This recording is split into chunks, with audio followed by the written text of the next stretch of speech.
Zephaniah chapter 3. Woe to the city of oppressors, rebellious and defiled. She obeys no one. She accepts no correction. She does not trust in the Lord. She does not draw near to her God. Her officials within her are roaring lions. Her rulers are evening wolves who leave nothing for the morning. Her prophets are unprincipled. They are treacherous people. Her priests profane the sanctuary and do violence to the law. The Lord within her is righteous. He does no wrong. Morning by morning he dispenses his justice, and every new day he does not fail. Yet the unrighteous know no shame. I have destroyed nations. Their strongholds are demolished. I have left their streets deserted with no one passing through. Their cities are laid waste, they are deserted and empty.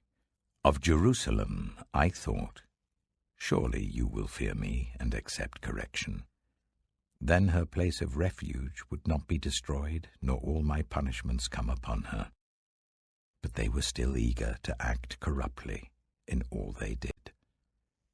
Therefore, wait for me, declares the Lord, for the day I will stand up to testify. I have decided to assemble the nations, to gather the kingdoms, and to pour out my wrath on them, all my fierce anger. The whole world will be consumed by the fire of my jealous anger. Then I will purify the lips of the peoples, that all of them may call on the name of the Lord and serve him shoulder to shoulder. From beyond the rivers of Cush, my worshippers, my scattered people, will bring me offerings. On that day, you, Jerusalem, will not be put to shame for all the wrongs you have done to me, because I will remove from you your arrogant boasters. Never again will you be haughty on my holy hill. But I will leave within you the meek and humble. The remnant of Israel will trust in the name of the Lord. They will do no wrong. They will tell no lies. A deceitful tongue will not be found in their mouths. They will eat and lie down, and no one will make them afraid. Sing, daughter Zion. Shout aloud, Israel. Be glad and rejoice with all your heart, daughter Jerusalem. The Lord has taken away your punishment. He has turned back your enemy. The Lord, the King of Israel, is with you. Never again will you fear any harm. On that day they will say to Jerusalem, do not fear, Zion. Do not let your hands hang limp. The Lord your God is with you, the mighty warrior who saves. He will take great delight in you. In his love he will no longer rebuke you, but will rejoice over you with singing. I will remove from you all who mourn over the loss of your appointed festivals, which is a burden and reproach for you. At that time I will deal with all who oppressed you. I will rescue the lame. I will gather the exiles. I will give them praise and honor in every land where they have suffered shame. At that time I will gather you. At that time I will bring you home.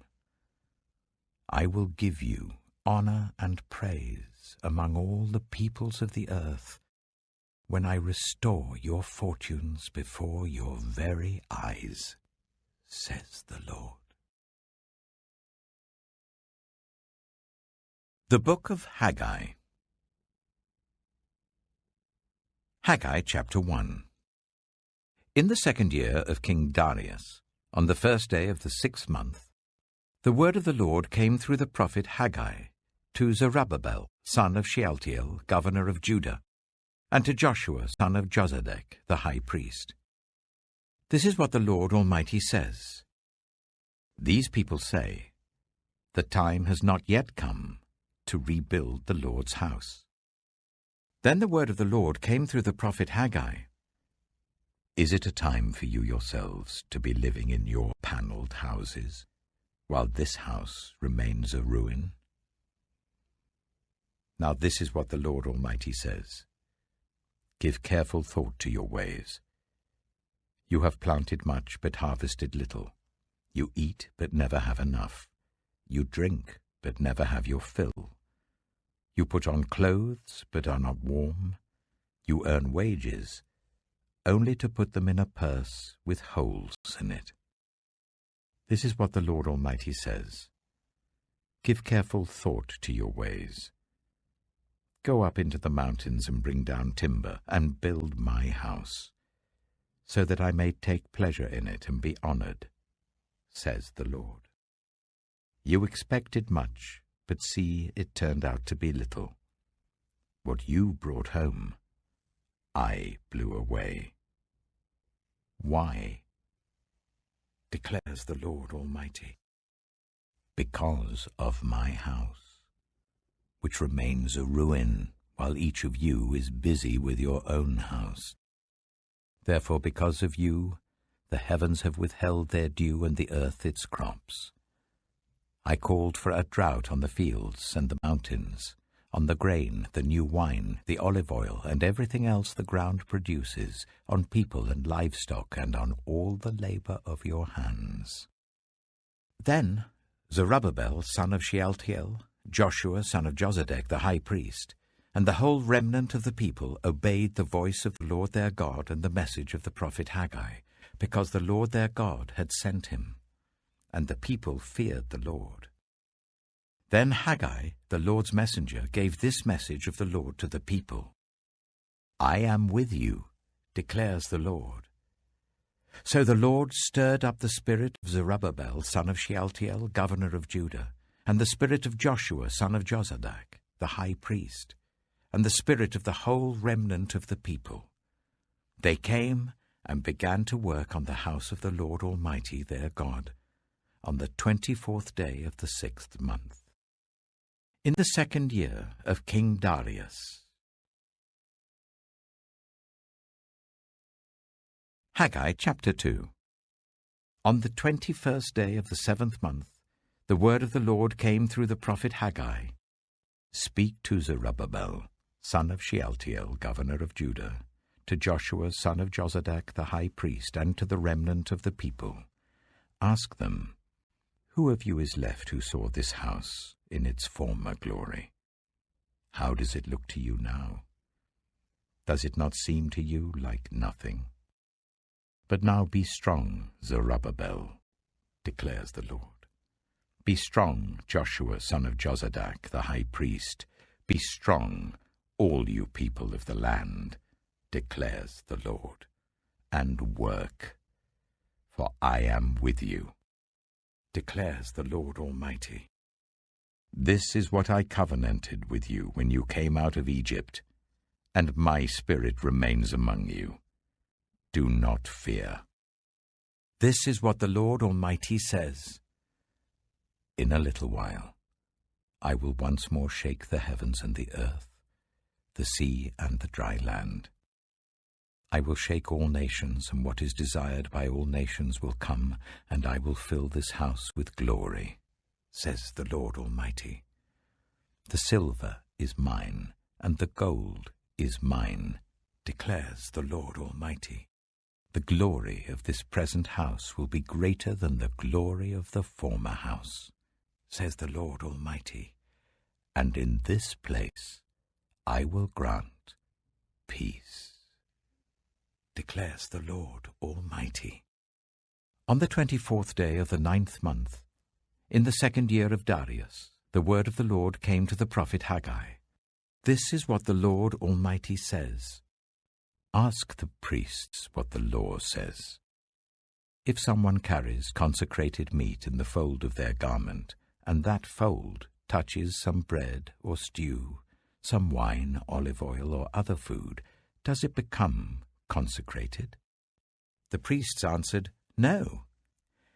Then Haggai said, If a person, defiled by contact with a dead body, touches one of these things, does it become defiled? Yes, the priests replied, it becomes defiled. Then Haggai said, So it is with this people and this nation in my sight, declares the Lord. Whatever they do and whatever they offer there, is defiled. Now give careful thought to this from this day on. Consider how things were done before one stone was laid on another in the Lord's temple. When anyone came to a heap of 20 measures, there were only 10. When anyone went to a wine vat to draw 50 measures, there were only 20. I struck all the work of your hands with blight, mildew, and hail. Yet you did not return to me, declares the Lord. From this day on, from this 24th day of the 9th month, give careful thought to the day when the foundation of the Lord's temple was laid. Give careful thought. Is there yet any seed left in the barn? Until now the vine and the fig tree, the pomegranate and the olive tree have not borne fruit. From this day on I will bless you. The word of the Lord came to Haggai a second time on the 24th day of the month. Tell Zerubbabel, governor of Judah, that I am going to shake the heavens and the earth. I will overturn royal thrones and shatter the power of the foreign kingdoms. I will overthrow chariots and their drivers. Horses and their riders will fall, each by the sword of his brother. On that day, declares the Lord Almighty, I will take you, my servant Zerubbabel, son of Shealtiel, declares the Lord, and I will make you like my signet ring, for I have chosen you, declares the Lord Almighty.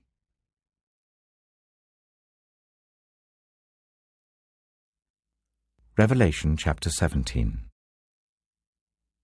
One of the 7 angels, who had the 7 bowls, came and said to me, Come, I will show you the punishment of the great prostitute who sits by many waters. With her the kings of the earth committed adultery, and the inhabitants of the earth were intoxicated with the wine of her adulteries. Then the angel carried me away in the spirit into a desert.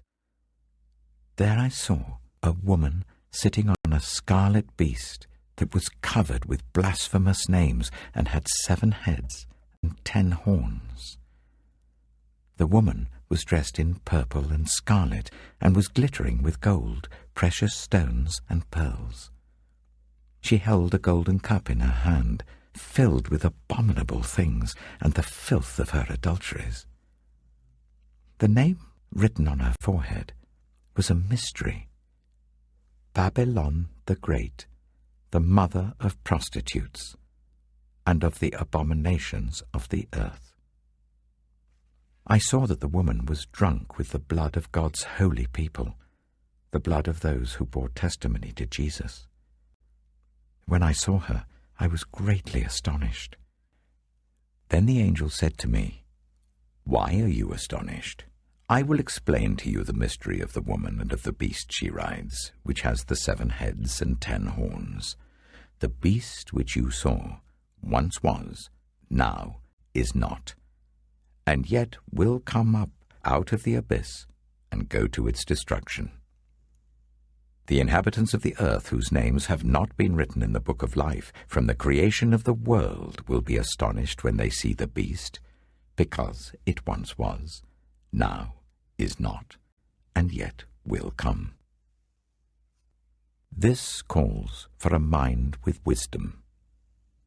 The 7 heads are 7 hills on which the woman sits. They are also 7 kings. 5 have fallen. 1 is, the other has not yet come. But when he does come, he must remain for only a little while. The beast who once was, and now is not, is an 8th king. He belongs to the 7 and is going to his destruction. The 10 horns you saw are 10 kings who have not yet received a kingdom, but who for 1 hour will receive authority as kings along with the beast. They have one purpose, and will give their power and authority to the beast. They will wage war against the Lamb, but the Lamb will triumph over them, because he is Lord of lords and King of kings, and with him will be his called, chosen, and faithful followers. Then the angel said to me, "The waters you saw, where the prostitute sits, are peoples, multitudes, nations, and languages. The beast and the 10 horns you saw will hate the prostitute. They will bring her to ruin and leave her naked. They will eat her flesh and burn her with fire.